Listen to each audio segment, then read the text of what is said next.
સૌપ્રથમ વાત કરીએ રાજકોટના મેયર મેડમ નૈનાબેન પેડડિયાના પ્રયાગરાજ પ્રવાસને લઈ જબરજસ્ત ચર્ચાઓ ચાલી રહી છે।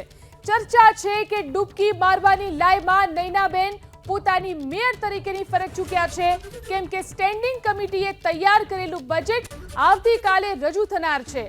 આ સંજોગોમાં કુંભના મેળામાંથી મેયર મેડમ પરત ન આવે તો તેમની ગેરહાજરીમાં બજેટ રજૂ થાય તેવી શક્યતા છે। મેયર મેડમ પોતાની અંગત ગાડી લઈને નહીં, પરંતુ નગરના લોકોના ટેક્સમાંથી ખરીદાયેલી મેયર માટેની મનપાની ગાડી લઈ અને પ્રયાગરાજ પહોંચ્યા છે। મેડમ કુંભમાં ડૂબકી મારવા ભાજપ મહિલા મોરચાના સ્થાનિક અધ્યક્ષને સાથે લઈને પહોંચ્યાની ચર્ચા છે। એટલું જ નહીં, રાજકોટ મેયરની ગાડી પર કપડાં સુકાતા હોય તેવી પણ તસવીરો વાયરલ થઈ છે। શાસ્ત્રો પ્રમાણે કુંભમાં ત્રિવેણી સંગમમાં ડૂબકી મારવાથી પાપ ધોવાય છે અને પુણ્ય મળે છે, અને એટલે જ સંસ્કૃતિ સાથે જોડાયેલા તમામ પવિત્ર સ્નાન કરવા માંગતા હોય છે। પરંતુ મેડમે કમસે કમ રાજકોટના બજેટ અંગેનો ખ્યાલ તો કરવો જોઈતો હતો। આ વિશે વધુ જાણકારી મેળવી અમારા સંવાદદાતા પરાક્રમસિંહ આપણી સાથે જોડાયા છે। જી પરાક્રમ, શું મેયર મેડમને ખબર નહોતી કે બજેટ રજૂ થવાનું છે?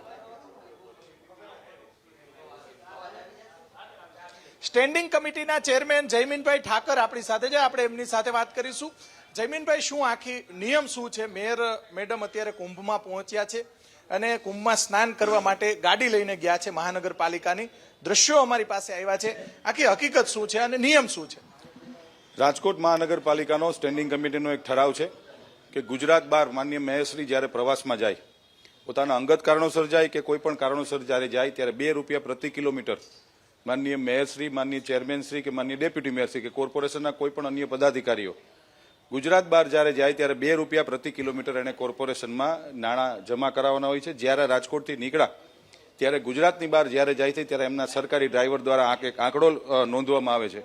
ફરી પાછા આવે ત્યારે ગુજરાતની અંદર પ્રવેશે ત્યારે જે ગુજરાત બહારના જેટલા કિલોમીટર ફેર્યા હોય પ્રતિ ₹2 કિલોમીટરનો 10 વર્ષ પહેલાનો રાજકોટ મહાનગરપાલિકાનો ઠરાવ છે। એટલે મેયર મેડમને ₹2 ગુજરાત બહાર જાય એટલે ભરવાના રહેશે।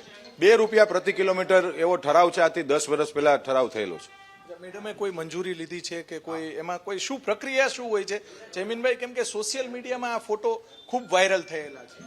જ્યારે પણ માનનીય મેયરશ્રી જ્યારે ગુજરાત બહાર ક્યારેય પણ પ્રવાસમાં જાય છે, સરકારી ગાડીનો ઉપયોગ કરતા હોય, ત્યારે માનનીય મ્યુનિસિપલ કમિશનરશ્રીને મેયરશ્રી દ્વારા મેયરશ્રીની બ્રાન્ચ દ્વારા એક પત્ર લખવામાં આવતો હોય છે અને એ પત્ર દ્વારા માનનીય મ્યુનિસિપલ કમિશનરશ્રી એ પત્ર ઉપર મંજૂરી આપતા હોય છે। આ માનનીય મેયરશ્રી આજે કુંભમાં સ્નાન કરવા ગયા છે સરકારી ગાડી લઈને, તો એમાં પણ માનનીય કમિશનરશ્રીની મંજૂરીનો પત્ર છે અને માનનીય કમિશનરશ્રીએ મંજૂરી પણ આપી છે। મંજૂરી લીધેલી? જી, મંજૂરી લઈને ગયા છે। ચોક્કસ ખૂબ મોટા સમાચાર કહી શકાય। જે રીતે સોશિયલ મીડિયામાં અલગ અલગ ટોક સામે આવી રહી છે, અલગ અલગ વાતો સામે આવી રહી છે, પરંતુ રાજકોટના મેયર નૈનાબેન પેડડિયા છે, તેઓ કમિશનરની મંજૂરી લઈ અને પત્ર સાથે તેઓ ગયા છે। જે રીતે મહાનગરપાલિકાનો નિયમ અને ઠરાવ છે, આ નિયમ અને ઠરાવ મુજબ ગુજરાત બહાર જ્યારે જાય ત્યારે ₹2 જે ચૂકવવાના હોય છે અને તે પોતાના ખર્ચે જે છે તે ચૂકવવાના હોય છે। આવો એક પત્ર પણ તેમની પાસે છે અને આ સમગ્ર મામલાને લઈને જે રીતે સોશિયલ મીડિયામાં અલગ અલગ બાબતો સામે આવી રહી છે, જેને લઈને સ્ટેન્ડિંગ કમિટીના ચેરમેન જયમીનભાઈ ઠાકર છે, તેમના દ્વારા આ સ્પષ્ટતા કરવામાં આવી છે। જી પરાક્રમ, પણ આવતીકાલે જો રાજકોટમાં બજેટ રજૂ થવાનું છે, બજેટ રજૂ થવાનું હોય તો શું તેમાં મેયરની હાજરી જરૂરી હોય છે?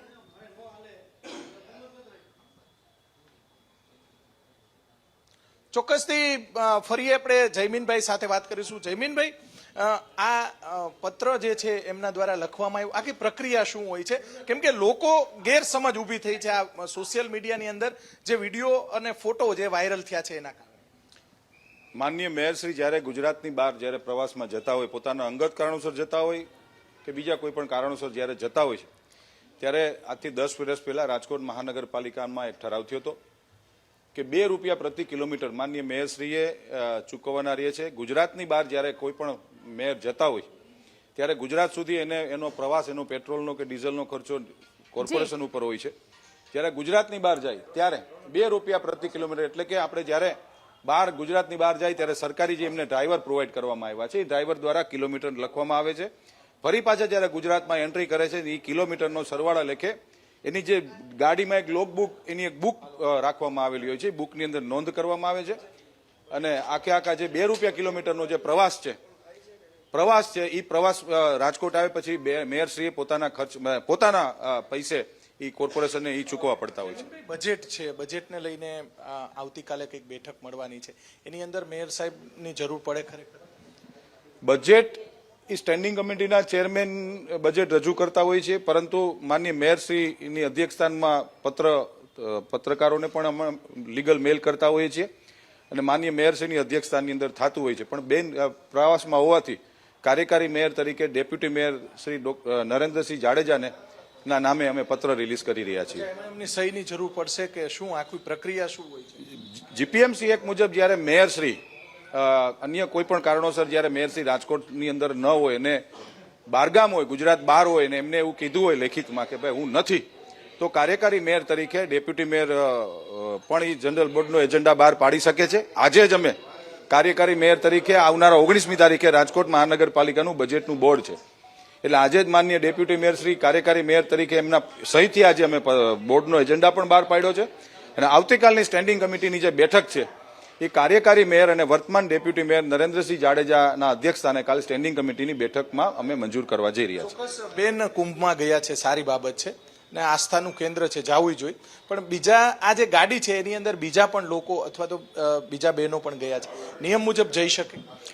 એટલે એવો કોઈ નિયમ તો નથી કે, પરંતુ જનરલી એવું બનતું હોય છે કે મેયરશ્રી જાતા હોય તેમની સાથે કોઈ હોય છે. બેન છે, મહિલા મેયર છે, એટલે સ્વાભાવિક છે એમના હસબન્ડ સાથે ગયા છે એવું મારા ધ્યાનમાં આવ્યું છે. બાકીના કોણ બહેનો છે એ મારા ધ્યાનમાં નથી, પરંતુ માનનીય મેયરશ્રી ને એમના હસબન્ડ બંને વિનોદભાઈ પેઢડિયા એ બંને ગયા છે, આટલી મારી પાસે માહિતી છે. ચોક્કસથી રાજકોટના જે મેયર અત્યારે કુંભમાં પહોંચ્યા છે, પરંતુ સ્ટેન્ડિંગ કમિટીના ચેરમેન જયમીનભાઈ ઠાકર છે, તેમનું કહેવું છે કે આવતીકાલે જે બેઠક મળવાની છે તે બેઠક હવે ડેપ્યુટી મેયરના અધ્યક્ષ સ્થાને મળી શકે છે. સ્ટેન્ડિંગ કમિટીના ચેરમેન પણ આ બેઠકની અંદર હાજર હોય છે. સાથે સાથે જે મહાનગરપાલિકાની અંદર જીપીએમસી એક્ટ મુજબ જે નિયમો છે, નિયમોની છણાવટ પણ જે સ્ટેન્ડિંગ કમિટીના ચેરમેન છે તેમના દ્વારા કરવામાં આવી છે. પરંતુ સોશિયલ મીડિયાની અંદર અલગ અલગ જે વાતો સામે આવી રહી છે કે મેયર ખરેખર ગાડી લઈને, સરકારી ગાડી લઈને જઈ શકે કે કેમ, પરંતુ આ મુદ્દે પણ 2 રૂપિયા ભાડું આપીને તેઓ જઈ શકે અને આ મુદ્દે કમિશનરને પત્ર પણ લખવામાં આવ્યો છે. જી આભાર પરાક્રમ, તમામ જાણકારી આપવા માટે.